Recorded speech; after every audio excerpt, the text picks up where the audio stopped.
That's very good. How's the fight going? This is by way of an opening gambit now. How is the fight going? Well, you know what the fight, I'm talking about the fight of life, the fight against the elements, against time, against your own increasing inability to cope, against your bad knee. How is the fight going? Is it going okay? It's going pretty good, huh? Well, it's only the middle of the week yet. We've got a long ways to go, or at least we like to presume that we've got a long ways to go, unless out of the thundercloud up there, a gigantic mailed fist comes whistling one day, boom, no Manhattan, boom, no Bronx. The day the fist squashed Bronx. The Bronx. Yeah, so that would make a great TV show. Let David Susskind handle that one. A lot of wonderful production effects. We get Greer Garson to play the lady living over in Staten Island who is looking very worried over to Manhattan and sees it's just a big hole in the sea where it used to be, and her husband isn't coming back from the agent. Oh, I got the whole scene, you know. And she waits eternally as each Staten Island ferry approaches, and there's nobody to take back to Manhattan. You know, oh, it's terrible, sad. Mrs. Miniver all over again. Well, how is the fight going, friends? Your own little secret protest that's going on inside of you. You know the little protest that you've got in there. You know what I'm talking about. Of course, everyone knows what I'm talking about. Of course, there's no question about it, but today the protest is a way of life. I suspect in the end that there will be little... I believe before the year is out, a publisher is going to bring out a guide to the protester. The all-purpose guide. Just an idea, you know. Protesting Made Easy. Or The Armchair Protester. That would be written by, say, somebody who writes for Harper's, you know, friendly. They're peripatetic protester. And then there will be one called the dynamic protester.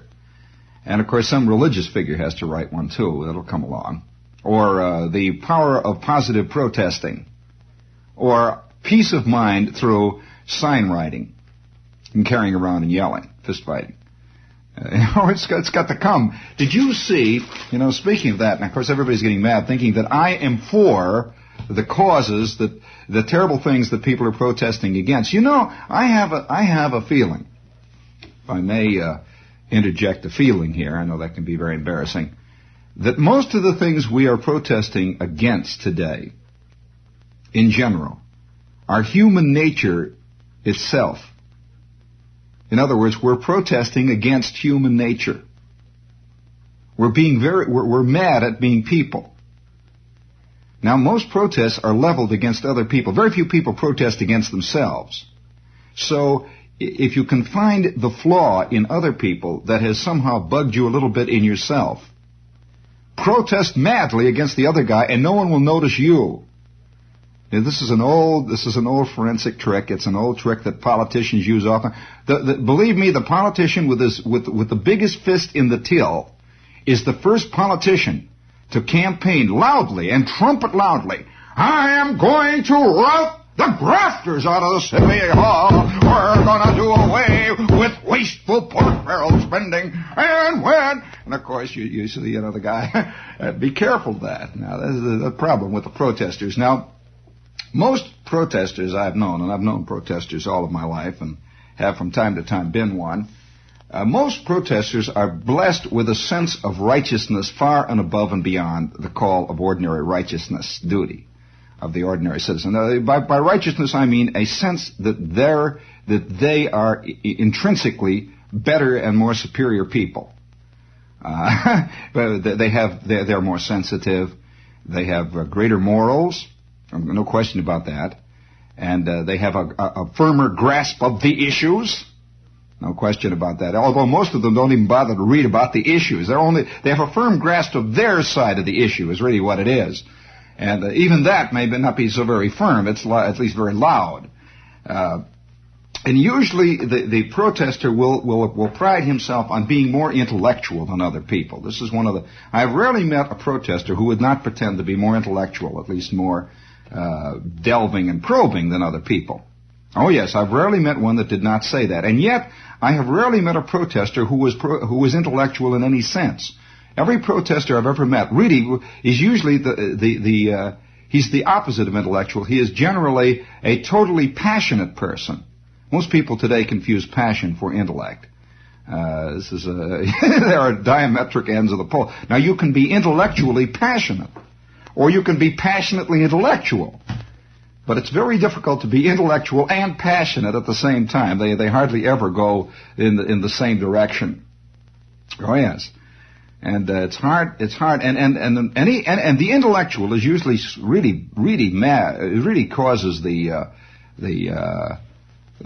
protester to become angry. Usually, the real enemy is the intellectual, primarily because the intellectual keeps bringing logic into various issues. And they'll say, "What do you mean logic? What do you got? What has anyone who?" And the next thing you know, they're throwing catchphrases like love at you. What is it? Don't you have any love for your fellow man? I said, well, I'm not. It's not a discussion of love here. We're talking about the basic issue of right and wrong and logic, where the illogical extension of your principle will lead us eventually to an enormous protest that could go on forever and ever, which, by the way, eventually results in the final protest. You're aware, of course, that the final protest is always war. That's the eventual protest march. And it can be interesting.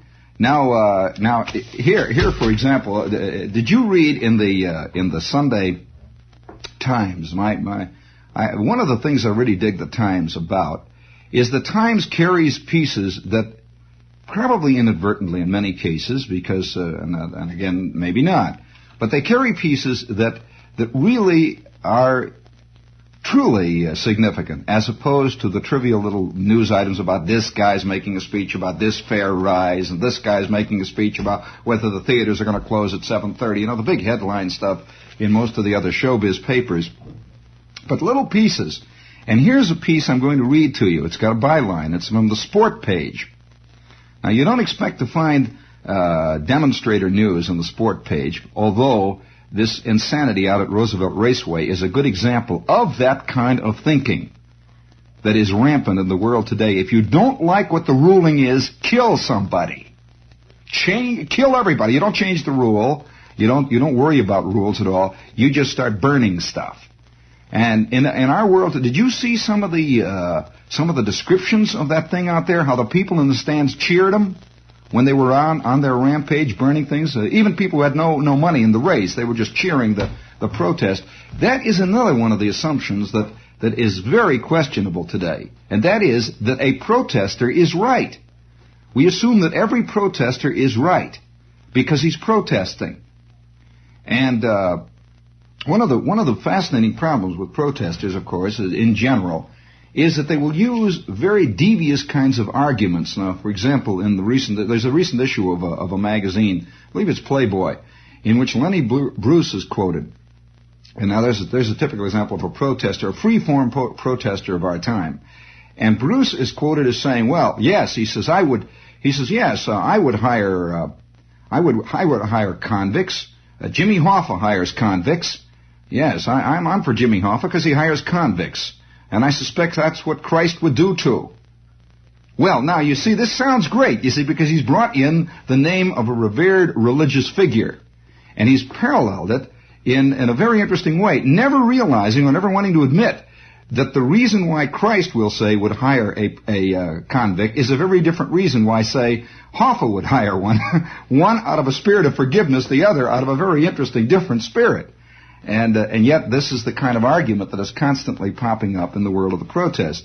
Now, I would like to read to you a little piece that you might have missed, and it's a fascinating piece and shows one of the trends of our time.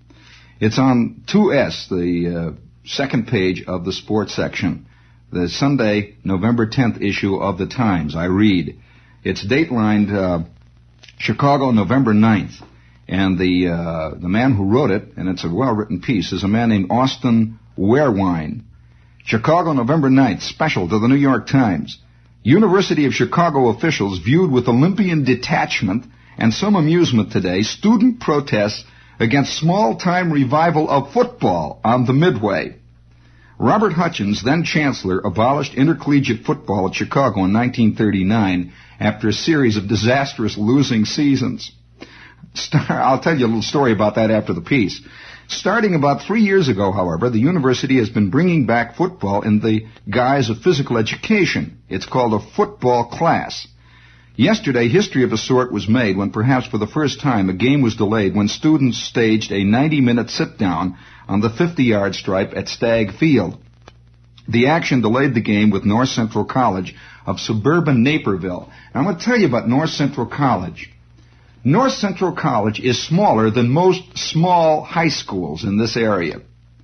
And a game with North Central College would be roughly the equivalent of a game between, I would say the Teaneck Little League, roughly, and let's say the Staten Island Little League champs.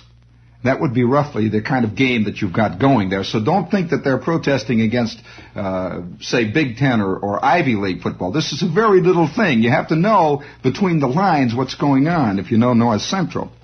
The anti-football students carried signs, some of them in Greek, of course, saying, "Ban the ball."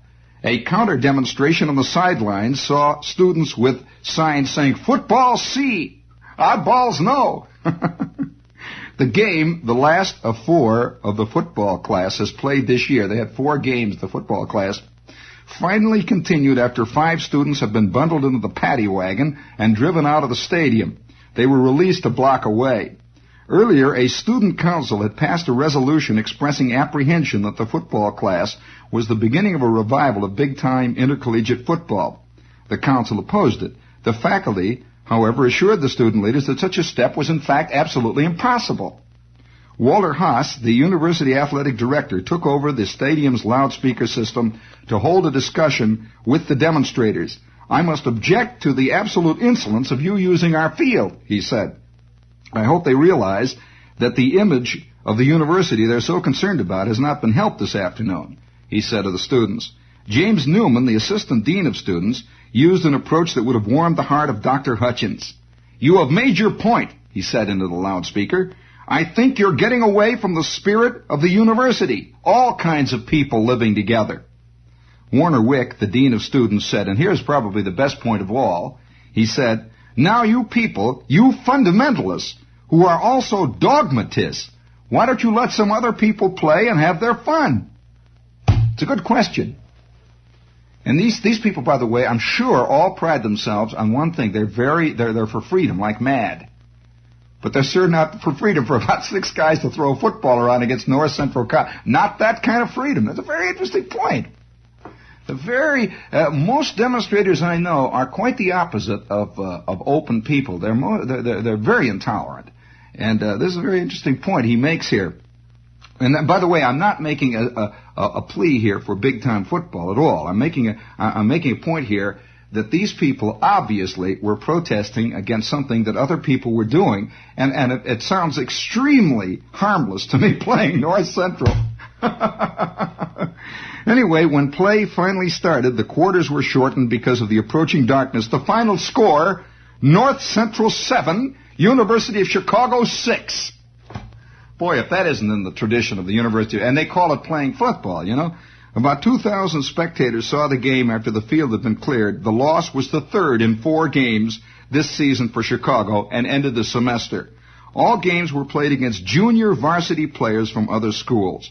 The Chicago players earned academic credit in physical ed for their efforts. The university stopped football in 1939. It dropped out of other Big Ten competition following the 46 season. The Maroons had played intercollegiate football since 1896 and were famous back in the days of Amos Stagg, the grandest of the old men of football. Speaking of tolerance, this is WOR AM and FM New York. Now the point here, before we go on, let's get the business out of the way here, Eddie. Go ahead, hit it there, man.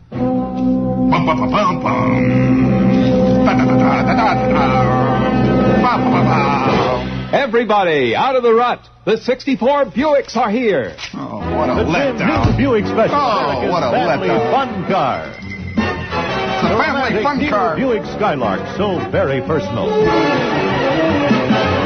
The new 64 LeSabre, full size, full of action. boy. The red-hot Buick Wildcat. Wild. Oh, wow. Great Scott. The luxurious Electra 225 5. Oh, wowie. And the 1964 Riviera, pure adventure. Oh, my. Oh, look at it. See these 6 great cars at your quality Buick dealer now. Oh, boy. Oh, wow. Above all, they're Buicks. Woo. Excuse me. Boy. Let's see, we have the Christmas fund here. Send your contribution this year to Box 710, Times Square Station, NY. Now, this whole thing of the demonstrators' a way of life today, and again, it's funny that in our time, maybe it's part of the demonstration way of life, but in our day, you have to always rush forward and say that many of the causes that people are demonstrating for, the speaker is for. However, it is getting to the point now where demonstration has almost in many ways superseded discussion in many areas. Now, it is, it's funny. I think most demonstrations start out good and wind up something else. Eventually, historically, this has been a problem for centuries. And this thing about the University of Chicago, I think, is very intriguing because the University of Chicago, you see, is a special university. I don't know whether you know much about it, but the University of Chicago for a long time has prided itself on being an exceedingly intellectual, freedom-loving atmosphere. Now, I believe that most giant fistfights generally start in the name of freedom. I'm sure that the students, the kids out there on the field demonstrating against the football playing, if each one is cornered, would be almost a wild-eyed man in favor of freedom. And then on the other hand, you see, if you were to ask him about the freedom of this little class to play football, obviously it's not going to become the university, it's not going to become Notre Dame, or it's not going to become Army, it's not going to become Pitt, it's not going to become a big deal. Not playing North Central, they ain't. I can tell you that. 4 games that they lose, I can assure you of that. They would give you some mumbo jumbo about it's killing the image of the university and so on.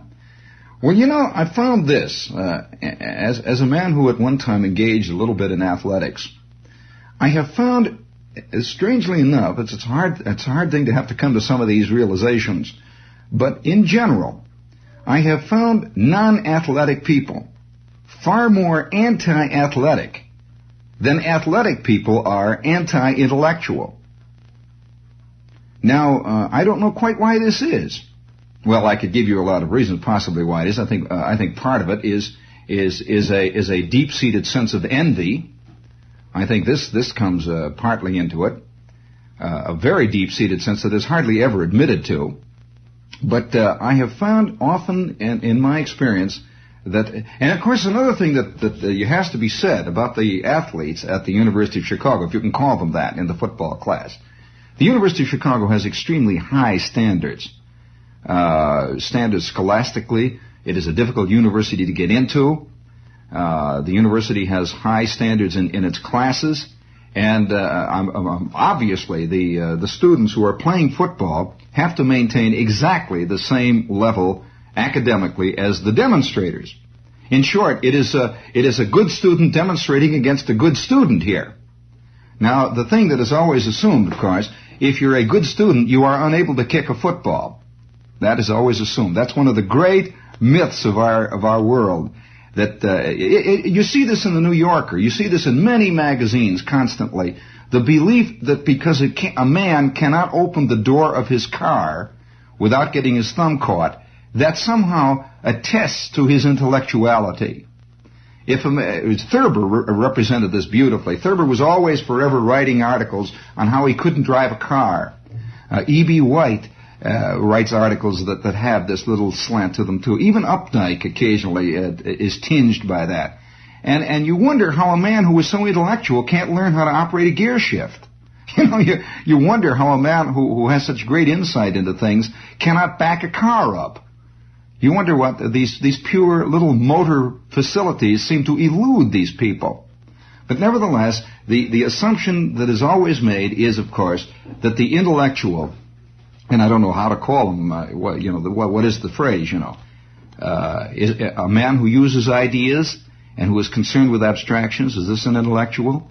Well, in that case, then I guess I'm one. Then here I am every night. I'm concerned with abstractions and ideas, however imperfect. And yet I have never prided myself that I wasn't very good at throwing to third. It's somehow the two don't seem to have any connection. And yet, nevertheless, it is always made. And the problem here, of course, is, again, it's a kind of intolerance. It's a new kind of intolerance that is marching under the banner of tolerance. It is intellectuality marching under it's truly anti-intellectuality marching under the banner of intellectuality. This is a thing that bothers me. And so today, the man with anger is somehow considered the man who is right. Anger somehow gives a man right today. And so many an author is having trouble, whether you know it or not. Many an author today is having trouble that he's not angry enough. And he feels that he's missing the boat because he can't become angry.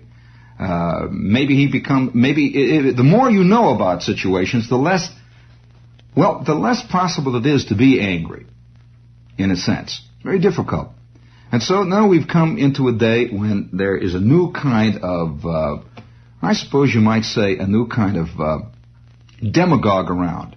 I don't think that the demagogues today are politicians anymore. I think a politician who tries demagoguery is, in general, in trouble today.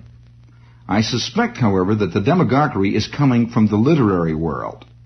It's also coming from the protest world. And since a man has anger on his side, we often will pay him obeisance. It's intriguing. I watched a big labor leader being interviewed Sunday on television. It was a sad exhibition. The poor interviewer, who was obviously a man of right thinking, he was a man of consideration, he was a man who believed in discussing issues. He was suddenly up against a man who was a bull of a man. He never discussed issues at all. He would shout the poor little interviewer down, and in addition to that, not only would he shout him down, he would always evade the issue. Always evade the issue by bringing up an extraneous issue and yelling real loudly into the camera until finally the poor little guy was defeated and he wound up looking like a fool. And what is intriguing is, of course, the fact that this man, the labor leader in question, recognized the fact, maybe subconsciously, that the man with righteous anger is always the man to whom everyone will listen. And so the poor little professor would ask a question like, well, now, what about this thing? You said if I had some flamethrowers, I'd blow up the whole world. That's what I do. Now, you said that in 19... Well, all right. I'm glad you brought that up. What about the sharecroppers? What about them sharecroppers down there? Poor little people sitting around without even a loaf of bread to eat. Yeah, I suppose you're... Who said that? When? Wow, who? And the poor guy is sitting there. Pretty soon he's crawling on the floor. The one thing that a demonstration always does, it kills all argument. And this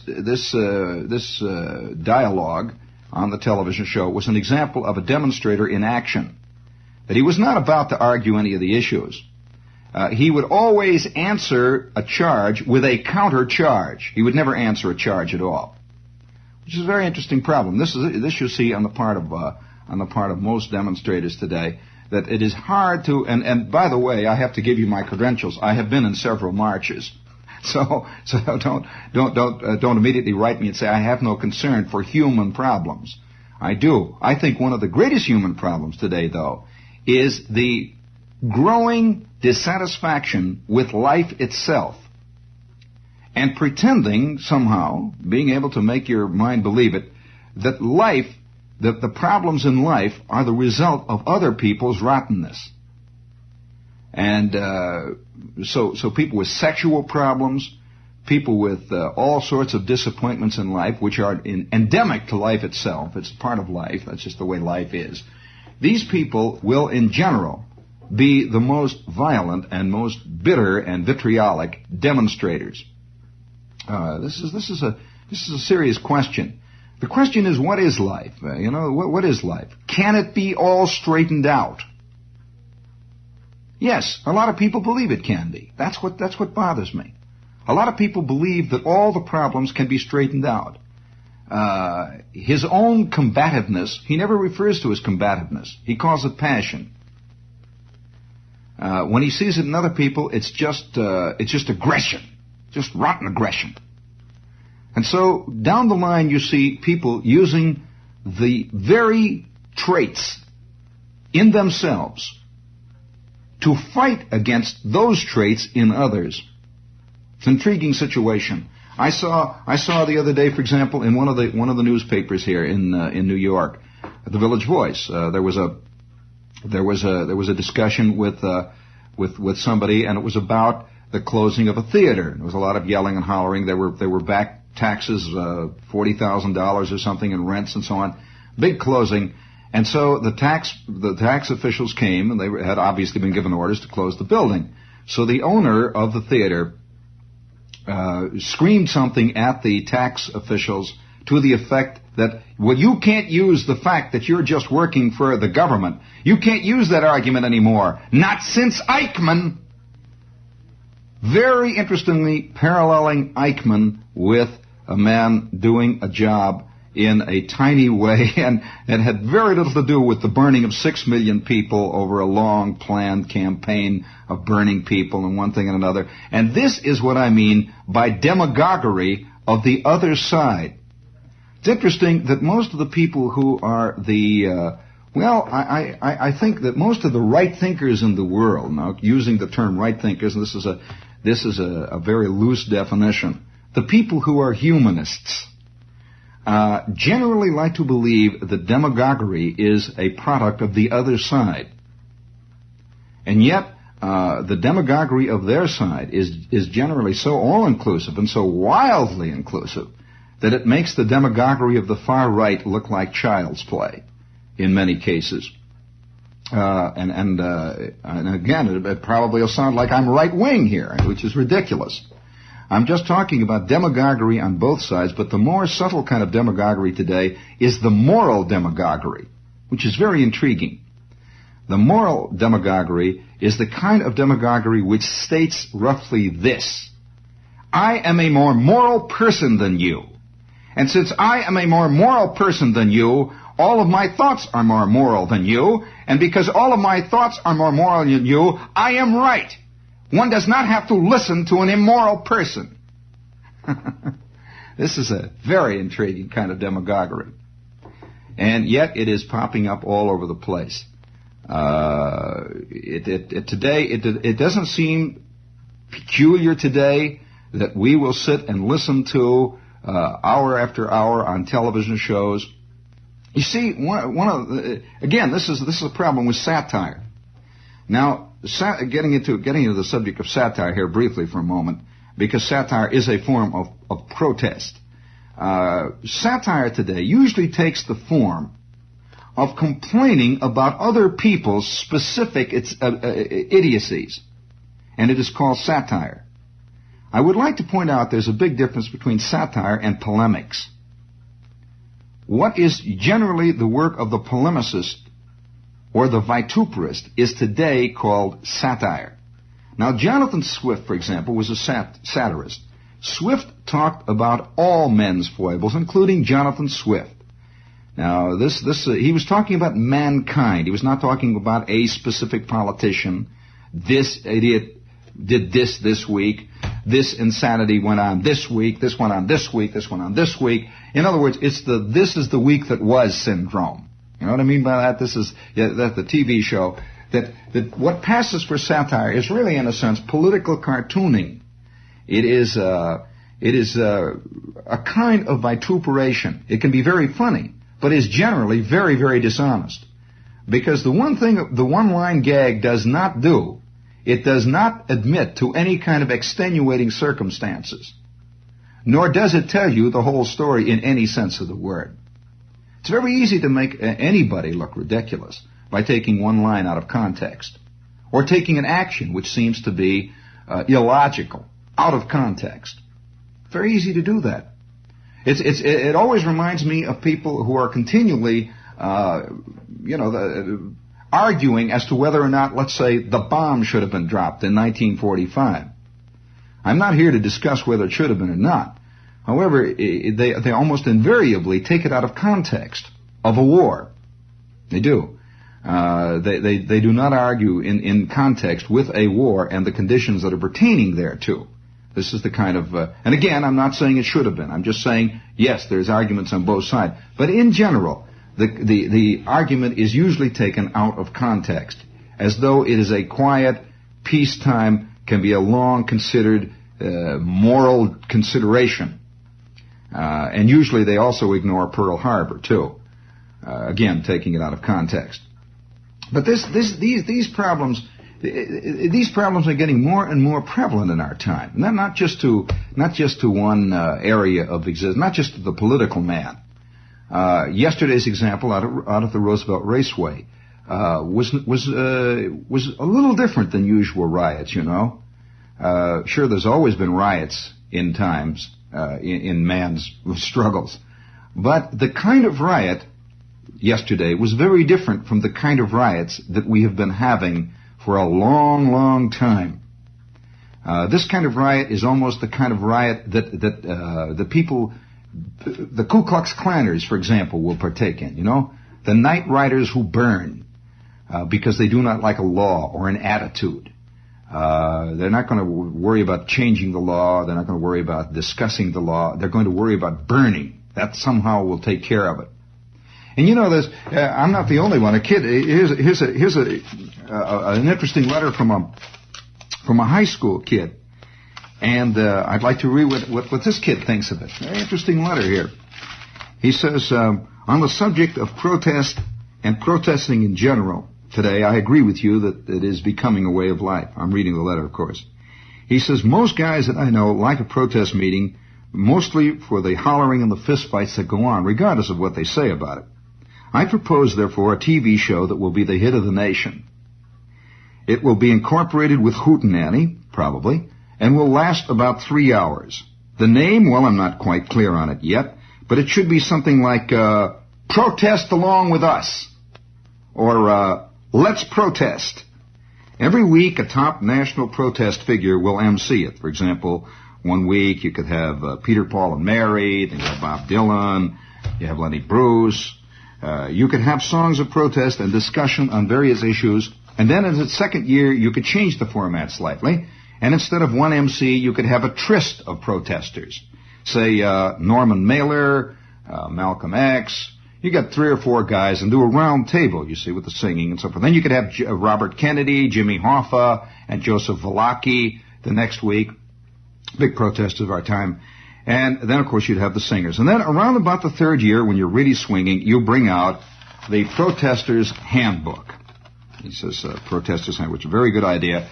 And it contains, it's like a fan mag. It contains information and pictures on protests going on all over the world. And gives you 50 beautiful one-line jibes on any given protest issue that will make you the hit or the top sick comic of your office. Well, now I'm afraid that what has become of so much of what used to be serious, thoughtful discussion of issues that face all of us, what has become of this area of life has, in a way, been subordinated to and become part of the general area of showbiz. The bit. Unfortunately today, a young man can become nationally famous by latching on to the protest bit. Whatever he happens to latch on to, the protest bit. Now, it doesn't necessarily mean that he has to have any ideas about it. Usually the ideas are exceedingly banal. For example, segregation is wrong. And this is a very, very profound idea. One that has not occurred to many people. And yet, a guy can make a whole big career on saying that. Or the next big protest is, war is rotten. Well, I know, son. This has been said by several people before you. It goes back to even the pre-Grecian days, and no question about that. But the discovery that war is rotten seems to be a new discovery with people continually, as though they are going to lead this big fight and bring it out. By the way, usually creating another war. That's the way the fight is usually led. Now, it is too easy today, and I speak as a man working in the I hate this, what is it, mass media, whatever, mass mediums. It is too easy today to amass a very general, big following and a great big name. Now, I'm not ascribing to many of the protest leaders ulterior motives, except that what generally happens, very funny thing happens to a man. He starts out angry about something. He really is, you know. And he's really mad. You know, he's sitting there, boy, I'm really mad about this. Gee, I'm really sore about it. And he walks around, he talks to a few people about it, and he's really mad. And this is the pure stage. And this is the stage that we generally think pertains forever, but it does not. He's, boy, I'm really bugged. And the next thing that happens is that somebody says, well, Charlie, you know, you're saying some very funny things about that. Why don't you go down to Harold's Friendly Tavern on the corner, and when the jukebox is turned off, why don't you get up on the stage and tell those things to the people? 4 weeks later, the guy is on the Ed Sullivan Show. And he's got an LP out. And he's got the agents calling up, he's got the press relations going, he's got the PR men, he's got the bookings, and it's called Charlie Chowderhead at Carnegie Hall. An angry night with an angry man. And he's working the bit, going left and right, and he goes back and forth. And of course, the assumption is always made on the part of the people who are watching him that he is still angry. Well, that's a very hard question to know whether or not it is true. Now, many of the young men are very angry because they haven't made it. This seems to give them anger. It seems to show anger about the right things and the right problems. But the difficulty arises here when you begin to make human problems show business bits. You have then reduced the reality of the problem. That large numbers of people sitting in Carnegie Hall listening to a sick comic make remarks about the race relations have the feeling when they leave that they have done something constructive about race relations. And of course they haven't learned anything in that evening. All the things that are said and all the things that they hear are things that they've already known, and they already believe it. And they feel this way. But nevertheless, there is a feeling that they have done something really definite about it. And so they go home and they buy the LP of the evening at Carnegie Hall and they play it for their friends once in a while. And they feel that by reading the right magazines, digging the right comics, buying the right LPs with the right folk singers, they have made a definite contribution and a statement about the world. Now, on the other hand, the singers do too, which is intriguing. Most of the singers, you see, and generally they work just like every other singer. They make high fees. They charge real big fees to go the places they go, and they make the LPs and so on. They feel that by making an LP, they themselves have done a big contribution. It's an interesting question here today as to where the reality of a protest begins and where the showbiz aspect of a protest takes over. Where does tolerance begin, and where does intolerance begin to march in the shoes of tolerance? Curious about that little football incident. And again, I'm not making a statement here in favor of athletics. I'm merely making a statement that implies that all demonstrators are not necessarily correct. Nor are all demonstrators necessarily right in demonstrating. The principle of demonstration, if carried, I suppose in the end, since we are becoming very irritated with being man, I suppose it all started with Freud, when Freud began to discover what mankind was, and we didn't like it.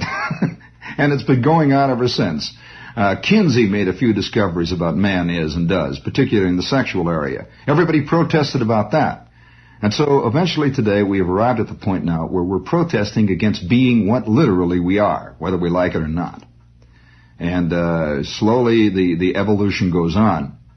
And yet this protest takes the form of some rather interesting byproducts. Most of the people I know who are really deeply concerned over the various big issues of our time, or at least think they are, or maintain they are in an odd way, how shall I put this? In an odd way, the least digging crowd I know. In short, they rarely dig life. They do not like life. Life is a drag to many of them. In fact, there is a whole area of them who will put their they will put their reputation for hipness on the line by telling you how many attempted suicides they have attempted. And they will say, look, there's a guy that tried it 4 times. Well, he is a 4-striper. And the chick next to him is only a 3-striper, but I understand she's going to plan something big for Monday with the oven. You know, this is the truth, you see. And then the same people, on the other hand, will turn to you and look you right in the eye and talk about some poor little clown out in Darien and say, that man is dead. He does not know how to live. He does not know how to live. It's a wildly interesting dichotomy. Very intriguing problem here. And again, this is not an advocate of Darienism. I couldn't make that scene for 30 seconds. But then the gas oven scene I couldn't make either. Sometimes you have the feeling that you're living in a world that's full of madmen on both sides. You know? It's like trying to raise your hand and say to somebody, but look, a tax collector is not the same as Eichmann, friend. And then you have to turn around and you have to say to Barry Goldwater, but Barry Goldwater, individualism also involves responsibility for... No. So you wind up trying to wonder where it's all going to stop. Or if it ever will. Again, I don't want to become a protester against mankind. So in the end, you finally wind up just sitting back and picking it like grapes. You laugh on one side, you laugh on the other. And it is as H.L. Mencken said. H.L. Mencken wrote a letter one time to F. Scott Fitzgerald, and Fitzgerald was hung up in Paris, and he was living there in Paris and drinking himself to death. And Mencken says, I don't know how you can do that. He says, you are missing the greatest circus in the world. Speaking of guys who dug life, Mencken was one. He says, you are missing the greatest circus in the world. He says, get out of it, man. Come on back and look around. It's going on everywhere. The circus is going on. The bears are in one ring. The clowns are in another. There goes the guy up. He's going to swing by his teeth from the high wire. Look at that chick working with the hoops there. Look at those Indian clubs. Protest, man, swing and go. The greatest circus on the face of the globe.